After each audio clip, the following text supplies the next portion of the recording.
అన్నా కొన్ని పూలు తీసుకొని ఒక్కసారి ఇట్లా వేయండి మొత్తం సైడ్ అన్న. ఓకే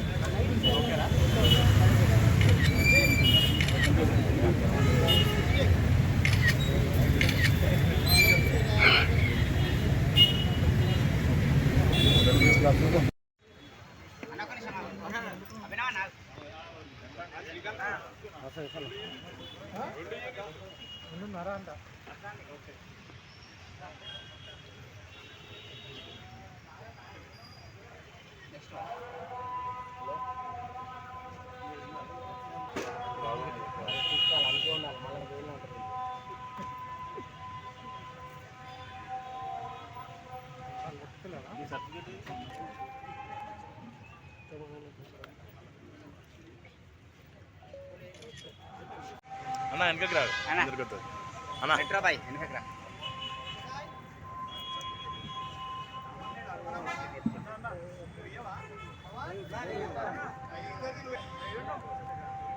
అన్న కొంచెం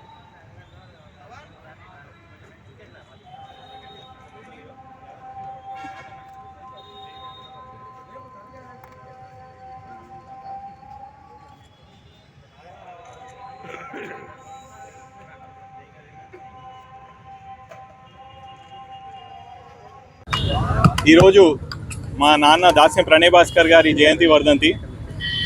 దాన్ని పురస్కరించుకొని పలు చోట్ల ఘనంగా ఆయనకి నివాళులర్పించడం జరుగుతుంది. నివాళులర్పించడంతో పాటు ప్రతి ఏటా చేసుకున్నట్టే చాలా సేవా కార్యక్రమాలు, అన్నదాన కార్యక్రమాలు, రక్తదాన శిబిరాలు కూడా ఏర్పాటు చేయడం జరుగుతుంది. ప్రతి ఏటా రక్తదాన శిబిరంలో మనము చాలా రక్తదానాలు చేస్తున్నారు. పోయిన సంవత్సరం 100కి పైన ఏమంటారు యువకులు కానివ్వండి, ఆయన అభిమానులు ప్రణయ్ భాస్కర్ గారు అభిమానులు కానివ్వండి ముందరికి వచ్చి రక్తదానం చేయడం జరిగింది.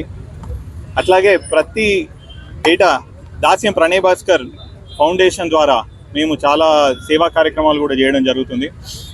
జాబ్ మేళానైనప్పటికీ ఉచిత విద్యా వైద్య పిల్లలకి అందించడము, లేకపోతే వృద్ధులకి అందించడం కూడా మేము చేయడం జరుగుతుంది. పోయిన సంవత్సరము వడ్డేపల్లి గ్రామంలో సుమారు 50కి పైగా కంటి ఆపరేషన్లు, క్యాటరాక్ట్ సర్జరీలు నిర్వహించడం జరిగింది. ఎల్లుండి వడ్డేపల్లి గవర్నమెంట్ స్కూల్లో కూడా ఉచిత ఐ క్యాంపు పెట్టి పిల్లలకి ఎటువంటి కంటి సమస్యలు ఉన్నా కానీ వాళ్ళకి అద్దాలు కూడా మేము ఇవ్వడం జరుగుతుంది. దీంతో వడ్డేపల్లిని కంటి వ్యాధి రహిత ఊరుగా గ్రామంగా మేము మా ప్రణయ్ భాస్కర్ ఫౌండేషన్ ద్వారా తీర్చిదిద్దామనుకుని సంకల్పించుకుంటున్నాం. అయితే దాస్యం ప్రణయ్ భాస్కర్ గారు మధ్యంతరంగా మన మధ్యలో లేకపోయినప్పటికీ 27 ఏళ్ళ తర్వాత కూడా ఆయనని అందరూ కూడా స్మరించుకుంటున్నారు. ఆయనే మలిదశ తెలంగాణ ఉద్యమానికి స్ఫూర్తిదాయకులు. ఆయన రాజీనామా ఆ రోజు ఉమ్మడి ఆంధ్రప్రదేశ్ అసెంబ్లీలో ఆయన రాజీనామా స్ఫూర్తిదాయకం అని చెప్పి చాలామంది గొప్ప గొప్ప నాయకులు కూడా ఆయనని కొనియాడతారు. ఈ రోజుకి కూడా ఆయన సేవా మార్గంలో ఒక కొడుకులాగా, ఆయనే రాజకీయ వారసుడుగా, ఆయనే సంక్షేమ అభివృద్ధి పథకాలని ముందరికి తీసుకుపోవాలి. ఒక కార్పొరేటర్ లాగా, ఒక రాజకీయ నాయకుడిలాగా నేను పనిచేసి ఆయన ఆశయ సాధనకై కష్టపడి పనిచేస్తానని, అహర్నిశలు శ్రమిస్తానని చెప్పి మీడియా ముఖంగా మీ అందరికీ మనవి చేసుకున్నా. Thank you very much.